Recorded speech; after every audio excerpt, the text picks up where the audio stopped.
శ్రీనాథ్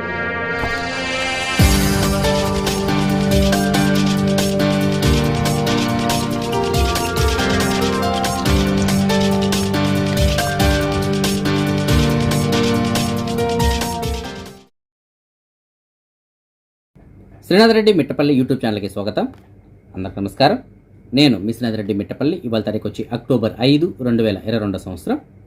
ఇవాళ ముఖ్యాంశాలకు వెళ్ళే ముందు సబ్స్క్రైబర్స్ అందరికీ విజయదశమి పండుగ శుభాకాంక్షలు.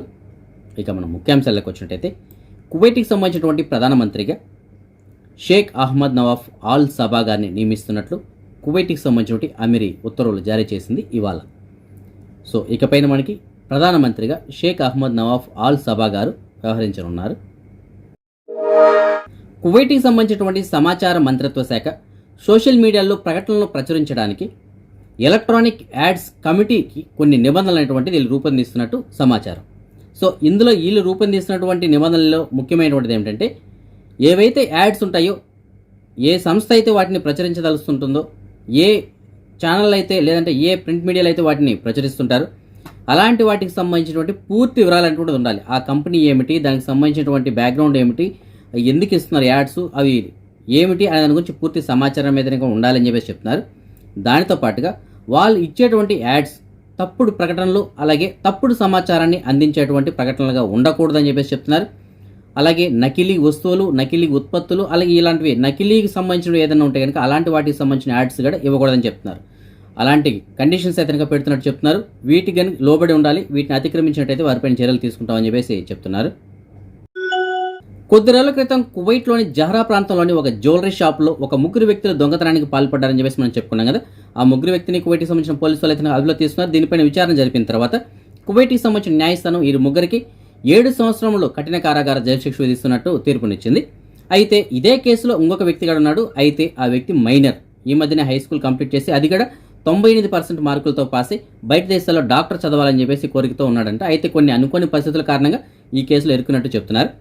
అయితే అతను డాక్టర్ చదవాలని కోరుకుంటున్నాడు, మంచి మార్కులు సంపాదించాడు, అందులోనూ మైనరు కాబట్టి మరొకసారి ఇలాంటి చర్యలకి, ఇలాంటి నేరపూరితమైనటువంటి చర్యలకు పాల్పడకుండా ఉండేటట్లు చర్యలు తీసుకుంటూ అతను క్షమిస్తున్నట్లు కూడా వాళ్ళు తెలియజేస్తున్నారు. సో మొత్తం మీద ఈ నలుగురిలో ఒకరు మైనర్ కాబట్టి, అందులోనూ మంచి చదువు ఉంది, భవిష్యత్తు ఉంది కాబట్టి అతను క్షమిస్తున్నట్టు, మిగతా ముగ్గురికి మాత్రం 7 సంవత్సరంలో జైలు శిక్ష వేస్తున్నట్టు వాళ్ళు తీర్పునిచ్చారు. కువైట్లోని సోషల్ మీడియాలో ఒక వీడియో వైరల్ అయింది. కువైట్కి సంబంధించిన ఒక వ్యక్తి తన కారుని నిర్లక్ష్యంగా డ్రైవ్ చేసి తన ప్రాణాలతో పాటు ఇతరుల ప్రాణాలు కూడా హాని కలిగించేలాగా డ్రైవ్ చేసి అతను రోడ్లపైన కారుని తిప్పినందుకు గాను కువైట్కి సంబంధించిన పోలీసు వాళ్ళు అతన్ని అదుపులో తీసుకున్నారు. ఎందుకంటే కువైట్కి సంబంధించినటువంటి మెయిన్ రోడ్లలో ఇలాంటి స్టంట్స్ అనేటువంటి చేయకూడదు.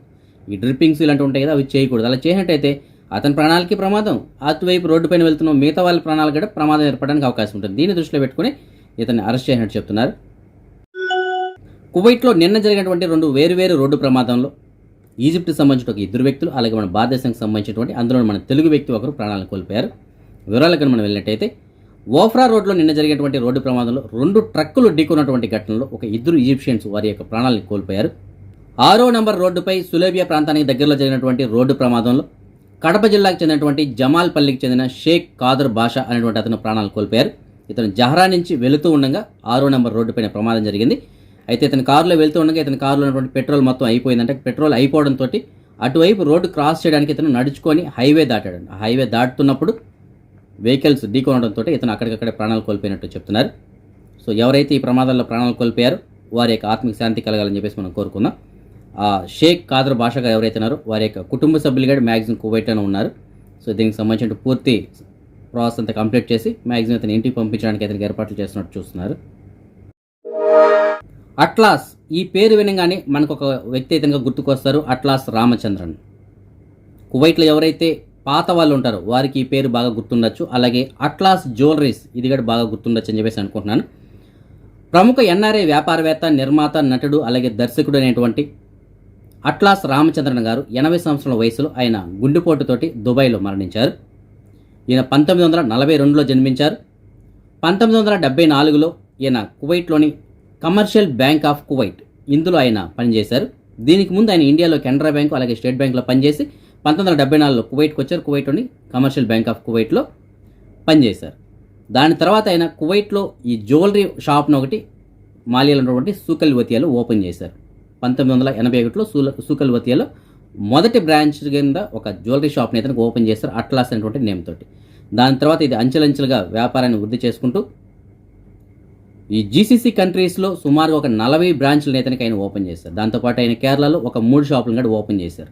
బిజినెస్ ఇతనికి బాగా జరుగుతుంది. అయితే 2015లో ఇతను ఒక చెక్ బౌన్స్ కేసులో ఇరుక్కొని ఒక 3 సంవత్సరాల పాటు దుబాయ్లో జైలు శిక్ష విధించారు. 2018లో ఆయన రిలీజ్ అయ్యారు. అయితే దాని తర్వాత ఆయన కొద్దిగా అనారోగ్య కారణాల చేత ఇంటిగా పరిమితం అయిపోయారు. దాని తర్వాత ఆయన ఇంటికి కూడా వెళ్ళాలని చెప్పేసి అనుకుంటున్నారు. కానీ ఇంటికి వెళ్ళకముందే ఈలోపే అతనికి గుండెపోటు రావడంతో దుబాయ్లో మరణించినట్టు చెప్తున్నారు. సో ఈయన వ్యాపార రంగంలో కింద స్థాయి నుంచి చాలా పెద్ద స్థాయి వరకు ఎదిగారు.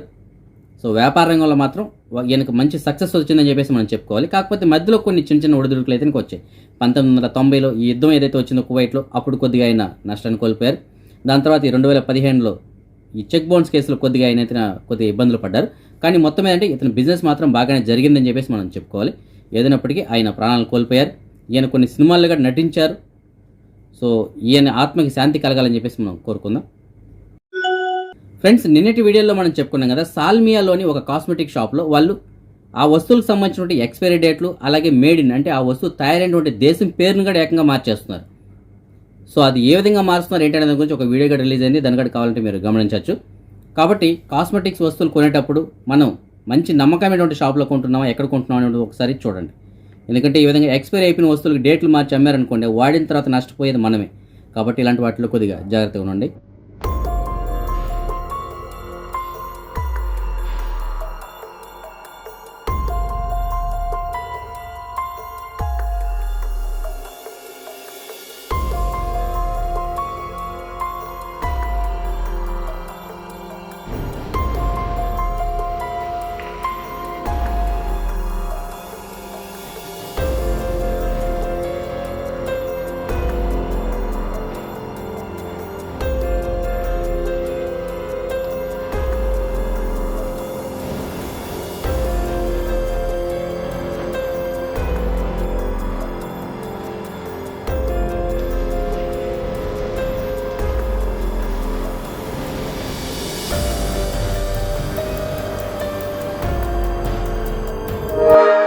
టీఆర్ఎస్ అనగానే మీకు అందరికీ ఐడియా వచ్చి ఉంటుంది కదా, తెలంగాణ రాష్ట్రానికి సంబంధించినటువంటి ప్రస్తుత అధికార పార్టీ అయినటువంటి తెలంగాణ రాష్ట్ర సమితి, ఈ పార్టీ యొక్క పేరేది. అయితే ఈ పేరును మారుస్తున్నట్టు ప్రస్తుత తెలంగాణ ముఖ్యమంత్రి అయినటువంటి కేసీఆర్ గారు నిర్ణయం తీసుకున్నారు.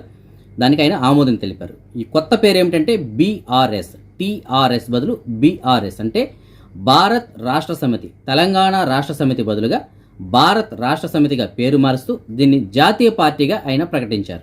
సో ఇకపైన టీఆర్ఎస్ అనేటువంటిది ఉండదు, బీఆర్ఎస్ అనేటువంటిది ఉంటుంది. అది లోకల్ పార్టీ అయితే కాదు, ఇకపైన అది నేషనల్ పార్టీ అంటే ఒక జాతీయ పార్టీగా అది గుర్తింపు తెచ్చుకుని. మన సబ్స్క్రైబర్ ఒకరు మనకి జహరా ప్రాంతం నుంచి మెసేజ్ పెట్టారు. ఆయనకి ఒక civil ID card, driving licence దొరికిందని చెప్పేసి చెప్తున్నారు. ఆ సివిల్ ఐడి కార్డు పైన పేరు అయితే బాబురావు బండిలా అని చెప్పేసి ఉంది. సో ఫ్రెండ్స్, మీకు ఎవరికైనా సరే బాబురావు బండిలా అన్న పేరు గల అతను మీకు తెలిసినట్టయితే ఆయనకి చెప్పండి. ఆయనకు సంబంధించినటువంటి civil ID card, driving licence మీకు డిస్ప్లేలో ఒక నెంబర్ ఉంది కదా, ఆ నెంబర్ గల అతని దగ్గర ఉంది, వెళ్ళి కలెక్ట్ చేసుకోమని చెప్పండి. అదే మనం ఈ మనీ ఎక్స్చేంజ్ విషయానికి వచ్చినట్టయితే ప్రస్తుతానికి ఒక కువైటీ దినార్ మన భారతదేశం రూపీస్లో $262.80 ఉంది. అదే బంగారం విషయానికి వచ్చినట్టయితే కువైట్లో ఉన్న మాలియాలో ఉన్నటువంటి సూకల్వతియాలో ఉన్న షాప్ నెంబర్ 121లో ఉన్నటువంటి ఎఫ్కే జ్యువెలర్స్ వాళ్ళు మనకు అందించిన సమాచారం మేరకు ప్రస్తుతానికి 1 గ్రాము బంగారం ధర 22 క్యారెట్ల బంగారం అయితే 16 దినార్ల 750 ఉంది. సో నిన్నటికి ఇవాళకి మళ్ళీ ₹1 దినార్ అయితే పెరిగింది. సో బంగారం ధర ఈ వారంలోనే చాలా భారీ స్థాయిలో పెరిగిందని చెప్పేసి మనం చెప్పుకోవాలి. అది 24 క్యారెట్ల బంగారం అంటే బిస్కెట్ల రూపాయలు బంగారం ప్రస్తుతానికి 1 గ్రాము ధర 17 దినార్ల 397 ఉంది. ఇప్పుడు మనం ఈ కరోనా వ్యాధికి సంబంధించిన అప్డేట్స్ చూద్దాం. కువైట్కి సంబంధించిన అప్డేట్స్ ఇంకా మనకు అందలేదు. మన భారతదేశం విషయానికి వచ్చింటే నిన్న తెల్లవారు 8 గంటల నుంచి వాళ్ళ తెల్లవారు 8 గంటల వరకు సుమారుగా 2459 కొత్త కరోనా కేసుల మధ్య 3731 మంది కరోనా నుంచి కోలుకున్నారు. సుమారుగా 8 మంది కరోనా చనిపోవడం జరిగింది. ఇంకా దేశవ్యాప్తంగా సుమారుగా 33,318 యాక్టివ్ కేసులు ఉన్నాయి. మన సబ్స్క్రైబర్స్ కొంతమంది మనకి జాబ్ వేకెన్సీలు ఉన్నాయని చెప్పేసి మెసేజ్ పెట్టారు. అందులో ఒక సబ్స్క్రైబర్ మనకి మెసేజ్ పెట్టారు, ఒక కువైట్ వాళ్ళ ఇంట్లో వంట కోసం అని చెప్పేసి ఒక ఆడ మనిషి కావాలని చెప్పేసి చెప్తున్నారు. మంచి జీతం ఉంటుందంట. దీనికి సంబంధించిన పూర్తిల కోసం మీకు డిస్ప్లే నెంబర్ కాల్ చేసి పూర్తిలు కనుక్కొని వెళ్ళగలరు.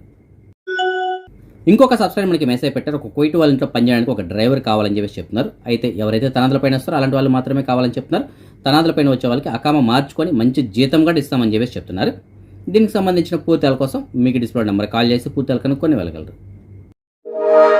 ఇంకొక సబ్స్క్రైబర్ మనకి సిద్దిక్ ఈ ప్రాంతం నుంచి మెసేజ్ పెట్టారు. ఒక కువైట్ వాళ్ళ ఇంట్లో పనిచేయడానికి ఒక డ్రైవర్ కావాలని చెప్తున్నారు. వాళ్ళు సొంత అకామా ఉన్నా లేదు తనాదులపైన వచ్చి అకామా మార్చుకున్నా సరే వీళ్ళకి 175 వరకు జీతం అయితే కనుక ఇస్తామని చెప్తున్నారు. చాలా మంచి ఇల్లు అని కూడా చెప్తున్నారు. దీనికి సంబంధించిన పూర్తిల కోసం మీకు డిస్ప్లే నెంబర్ కాల్ చేసి పూర్తిలు కనుక్కొని వెళ్ళగలరు. ఇంకొక సబ్స్క్రైబర్ మనకి సబాహాల్ అహ్మద్ ఈ ప్రాంతం నుంచి మెసేజ్ పెట్టారు. ఒక గెస్ట్ హౌస్ దగ్గర చాయ్ గవ్వ అందించడానికి ఒక మనిషి కావాలని చెప్పేసి చెప్తున్నారు. మంచి జీతం ఉంటుందంట. దీనికి సంబంధించిన పూర్తిల కోసం మీకు డిస్ప్లే నెంబర్ కాల్ చేసి పూర్తిలు కనుక్కొని వెళ్ళగలరు. ఇంకొక సబ్స్క్రైబర్ మనకి మెసేజ్ పెట్టారు. ఆయనకి హౌస్ బాయ్ లేదంటే దివాణిలో పనిచేయడానికి పని కావాలని చెప్పేసి చెప్తున్నారు. ఆయన ప్రస్తుతానికి ఒక కోయిట్ వాళ్ళ ఇంటి దగ్గర పనిచేస్తున్నారు. అయితే ఆ కపిల్ ఇతనికి తనాదులు ఇచ్చేస్తామని చెప్తున్నారంట. సో తనాదులపైన వచ్చేటువంటి ఇతనికి ఎవరైనా సరే అకామా మార్చుకొని హౌస్ బాయ్ కానీ లేదంటే దివాణిలో పనిచేయడం కానీ పని ఇస్తాము అని అడిగి ఉంటే మీకు డిస్ప్లేలో ఒక 2 నెంబర్లు ఉన్నాయి కదా, ఆ నెంబర్లకి మీరు వాట్సాప్ ద్వారా కాంటాక్ట్ చేసి సమాచారం అందించగలరు. ఇవాళ మన సబ్స్క్రైబర్స్ యొక్క కొంతమంది పిల్లలు పుట్టినరోజు జరుపుకుంటున్నారు. అందులో ఉదయలక్ష్మి ఇవాళ పుట్టినరోజు జరుపుకోవడం జరుగుతుంది. మరియమ్మ ఇవాళ పుట్టినరోజు జరుపుకోవడం జరుగుతుంది. రమ్య ఇవాళ పుట్టినరోజు జరుపుకోవడం జరుగుతుంది. మరియు వీరితో పాటుగా దేవకుమార్ ఇవాళ 9వ సంవత్సరం పుట్టినరోజు జరుపుకోవడం జరుగుతుంది. వీరందరికీ నా తరపున అలాగే మన ఛానల్ సబ్స్క్రైబర్స్ అందరి తరపున పుట్టినరోజు శుభాకాంక్షలు. ఇంకా ఎవరైనా మన సబ్స్క్రైబర్స్ యొక్క పిల్లలు వాళ్ళ పుట్టినరోజు జరుపుకుంటుంటే వారికి కూడా నా తరపున పుట్టినరోజు శుభాకాంక్షలు. ఇవి ఫ్రెండ్స్ ఇవాళ అప్డేట్స్. రేపు రాత్రి 9 గంటలకు వచ్చే వీడియోలో మరిన్ని అప్డేట్స్ కలుసుకుందాం. అంతవరకు సెలవు. జై హింద్.